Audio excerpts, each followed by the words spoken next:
Bom dia, pessoal. Aqui é a professora Jaqueline, tá? E na nossa aula de clínica cirúrgica de hoje, a gente vai falar um pouquinho sobre o período pré-operatório, focado em duas subdivisões, tá bem? Então, como de costume, peguem seus cadernos, lápis, canetas, façam suas anotações, estejam tirando dúvidas, estejam participando. Eu fui olhar a plataforma, vi que vocês não se manifestaram de forma alguma na nossa aula passada, onde foi passada uma atividade. Eu já coloquei lá na plataforma, porém vou repetir aqui para vocês. Todas essas atividades extras são atividades somatórias, são atividades que vão ser contadas, que vão ser levadas em consideração. Quando vocês não fazem as atividades, quando a gente não tem essa devolutiva de vocês, não tem nenhum tipo de resposta vinda de vocês, fica difícil a gente poder fazer essa colocação de notas, não é isso? Então, eu peço encarecidamente para que vocês estejam participando. Não acumulem atividades, não deixem de fazer as atividades, porque é através delas que a gente vai estar dando a nota para vocês, que a gente vai estar distribuindo as notas, tá bem? A gente tem todo uma ficha de critérios que a gente tem que seguir. Então, se vocês não estiverem participando, não vai ter como dar uma nota correta para vocês. Então, participem, respondam, façam as devolutivas das atividades. Só lembrando também que no final do mês, na nossa última aula, a gente vai ter um provão, tá bem? Um simulado, onde nesse simulado vai estar contendo questões sobre todos os assuntos que a gente viu durante esse mês, tá? Então estejam atentos, eu vou dar, esse simulado vai ser feito no mesmo dia, tá bom? Então quem fez, fez, quem não fez não vai fazer, vai ser como uma prova mesmo. No mesmo dia, vai ser 24 horas no máximo para vocês estarem me dando a devolutiva desse material. Então fiquem atentos e participem, pessoal.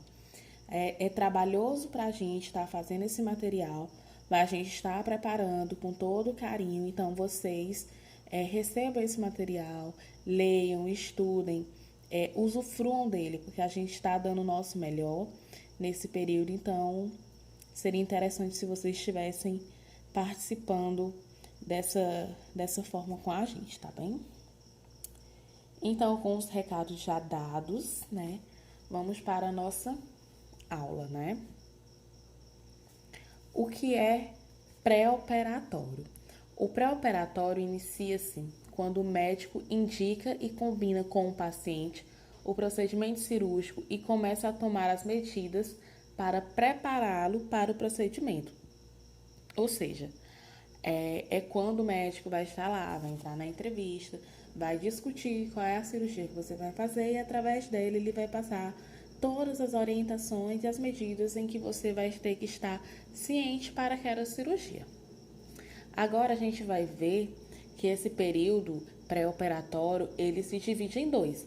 Divide-se em período pré-operatório imediato e período pré-operatório imediato. E dependendo do tipo de cirurgia, vai ser necessário acrescentar equipamentos ou materiais específicos para o tipo de cirurgia e situação, tá bem? Mediato e imediato. O mediato o cliente ele é submetido a exames que auxiliam na confirmação do diagnóstico, que vão auxiliar no planejamento cirúrgico. O tratamento clínico para diminuir os sintomas e as precauções necessárias para evitar complicações pós-operatórias. Ou seja, ele abrange o período desde a indicação para a cirurgia até o dia anterior à mesma, ou seja, até o dia anterior à cirurgia. E o período imediato, ele corresponde às 24 horas anteriores à cirurgia e tem por objetivo preparar o cliente para o ato cirúrgico. Para isso, ele irá passar pelos seguintes procedimentos, que vão ser jejum, limpeza intestinal, esvaziamento vesical, preparo de pele e aplicação de medicações pré-anestésicas. Vai ter todo esse preparamento, tá bem? Nossa aula de hoje é curtinha, então fiquem atentos, tá? Prestar atenção no que eu vou estar falando, porque isso também vai ser cobrado para vocês na prova, tá bem? No nosso simulado. Qual o objetivo do pré-operatório? De modo geral, o objetivo do pré-operatório é garantir a adequada preparação do doente para a cirurgia, promovendo assim uma segurança cirúrgica e bem-estar do paciente. Principais cuidados de enfermagem no pré-operatório. O primeiro são orientações prévias para o paciente sobre a cirurgia antes da internação. Pode ser dado na pós-consulta médica do dia ou em consulta pré-operatória de enfermagem. Nessa consulta, vai apresentar e explicar os objetivos da intervenção, tá? E onde o profissional vai se colocar à disposição para informações adicionais, ou seja, para tirar as dúvidas em que o cliente possa vir a ter. Perguntar o que o paciente já sabe sobre a cirurgia, fornecer informações e complementar as orientações dadas pelo médico, tirar dúvidas sobre os cuidados pré-operatórios prescritos pelo cirurgião, tá bom? Você vai estar totalmente à disposição daquele cliente. Rever e explicar ao paciente sobre o preparo para a cirurgia, porque dependendo do tipo de cirurgia, pode ser necessário preparar o intestino com o uso de laxantes ou com o uso de enemas, tá? Que é uma substância também para fazer a limpeza intestinal, no dia anterior. Vai ter que remover os pelos, mas somente nas áreas necessárias ou quando os pelos estiverem próximos aos locais da incisão vierem a prejudicar o curativo, tá? Deve ser feita logo antes da cirurgia com máquinas elétricas próprias para o corte ou para a tosa, como a gente chama. Pode ser um bisturi, mas se você não se sentir confortável e confiável em fazer essa tosa, essa raspagem dos pelos com um bisturi, você pode estar usando o aparelho de barbear convencional, tá? É preciso ter habilidades para fazer uma orientação colaborativa, evitando controvérsias desnecessárias. Avaliar com o paciente o seu nível de ansiedade e preocupação relacionados às cirurgias e com o objetivo de tranquilizá-lo, tá?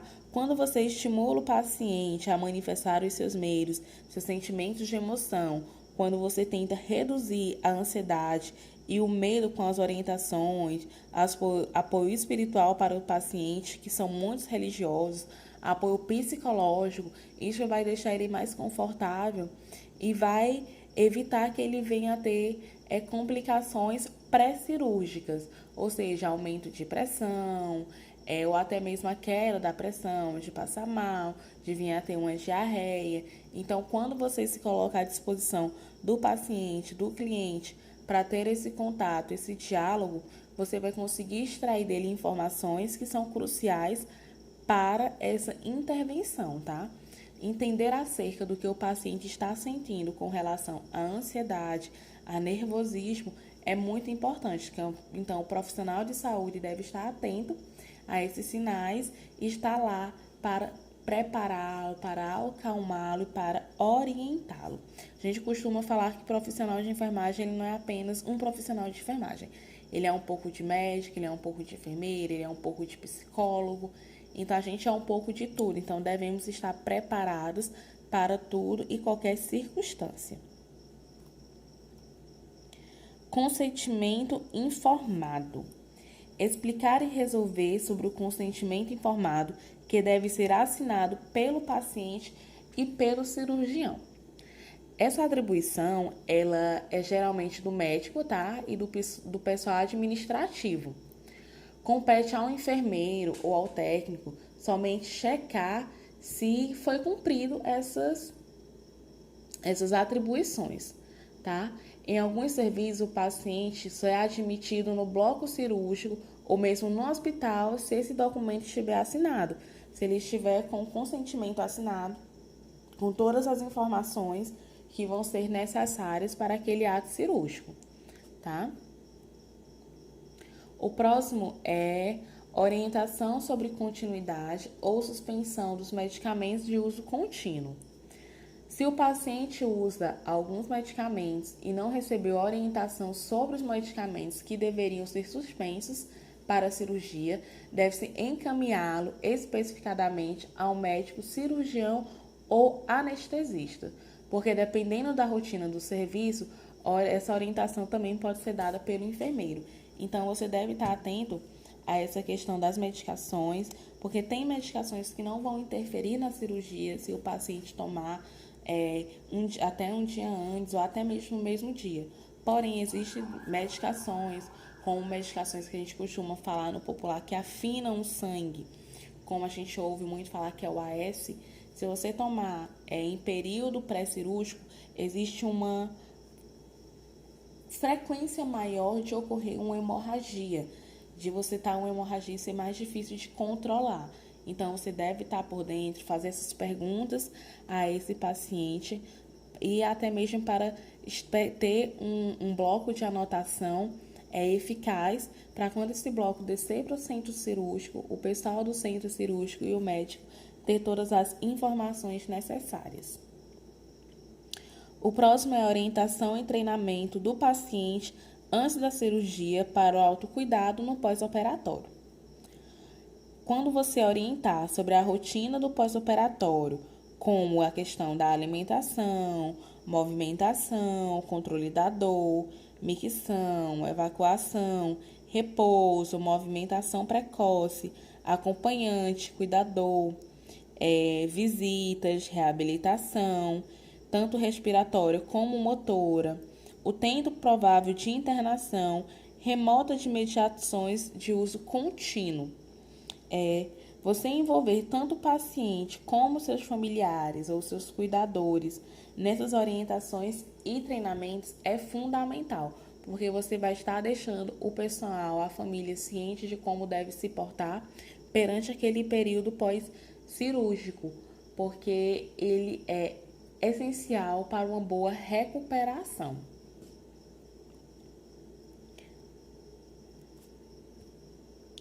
Combinar previamente as estratégias de analgesia no pós-operatório e estimular o paciente a estar sempre comunicando a dor, comunicando o nível de dor, se está sentindo, onde está sentindo, com qual frequência sente, em escala de 1 a 10, colocar o nível de dor que ele vai estar sentindo. É muito bom você fazer essa entrevista e estar anexando ao prontuário. Informar e descrever previamente para o paciente qualquer evento previsível quando acordado pós-operatório, como é exemplo de dor, sondas, visões borradas, confusão mental transitória, drenos, intubação e ventilação, monitorização, recuperação em UTI, entre outros, para evitar a ansiedade, confusão ou que fique agitado ao acordar. Pacientes quando saem do centro cirúrgico e vão direto para uma UTI, quando ele acorda, se ele não tiver tido essa orientação antes, ele vai sair do centro cirúrgico, sair do período anestésico e vai entrar em um choque. Então, é sempre bom você passar para o paciente todas essas informações para tranquilizá-lo, para que quando ele vem acordar, se encontrar num local totalmente diferente do que ele esperava, como é um UTI, onde ele vai ter que estar sozinho, sem acompanhante de familiar. Então, é um choque. Então, você tem que sempre deixar esse paciente ciente que isso pode vir a acontecer, tá bom? Se a cirurgia for demorar por meses, deve-se telefonar para o paciente 1 semana antes para ver se ele está sentindo alguma coisa ou se tem alguma dúvida, onde você vai vir a sanar essas dúvidas que ele virá a ter, tá? E o nosso último tópico é sobre os cuidados de enfermagem no pré-operatório imediato, na admissão do hospital ou recepção no bloco cirúrgico, tá? São algumas questõezinhas que a gente vai dar uma analisada. Deve-se confirmar, junto com o instrumentador, se todas as próteses, órteses e materiais especiais estão disponíveis. Confirmar a reserva de sangue ou plaquetas nos casos prescritos. Como eu disse, quando você faz essa entrevista, você observa se ele fez ou não uso de medicamentos que podem vir a causar uma hemorragia. Você já vai estar com esse banco de sangue preparado para caso venha ter uma necessidade. Geralmente a reserva de sangue ela é feita como rotina para cirurgia de grande porte, tá? Sobretudo cirurgias cardíacas e ortopédicas, e para cirurgias de porte médio, quando se antecipa a possibilidade de maior perca de sangue durante a cirurgia, tá? Mais uma vez, frisando da importância de se fazer essa entrevista com o paciente antes da cirurgia. Rever os medicamentos que o paciente já tomou em casa ou no quarto antes de descer para o bloco cirúrgico, para evitar erros de tomadas duplas ou omissão de tomadas. Antes de dar qualquer sedativo pré-anestésico, confirmar que foi assinado o consentimento, tá? Informando se o paciente tiver alguma dúvida sobre os riscos e alternativas, pedir ao cirurgião que converse novamente com ele, tá? Cuidar para que não fiquem objetos metálicos como prendedores de cabelos ou medalhas, dentaduras, próteses dentárias móveis, apenas relatórios médicos, exames e prontuários devem ficar com o paciente. Combinar com os acompanhantes onde deve esperar, conferir se eles os pertences e as roupas do paciente foram entregues e deixar que se despeçam do paciente. Então, esse é um momento humanitário, onde você deve deixar acontecer esse acolhimento da família para com o paciente, até como a gente viu lá na frente, diminuir a questão do estresse, da ansiedade, do medo. Então, é muito importante, tá? Essa foi nossa aula de hoje, foi uma aula pequenininha, uma aula básica, apenas frisando em algumas coisas. E volto a repetir, pessoal, participem da plataforma, estejam ativos na plataforma. Quando vocês se ausentam da plataforma, a gente não tem como fazer uma definição, não tem como fazer um levante de dados de quem está participando e quem não está participando. Então, por gentileza, volto a pedir, participem da plataforma, façam as devolutivas das atividades no período combinado e estejam cientes que na nossa última aula, na nossa última terça-feira do mês, a gente vai ter um simulado, tá bom? Então, estejam preparados.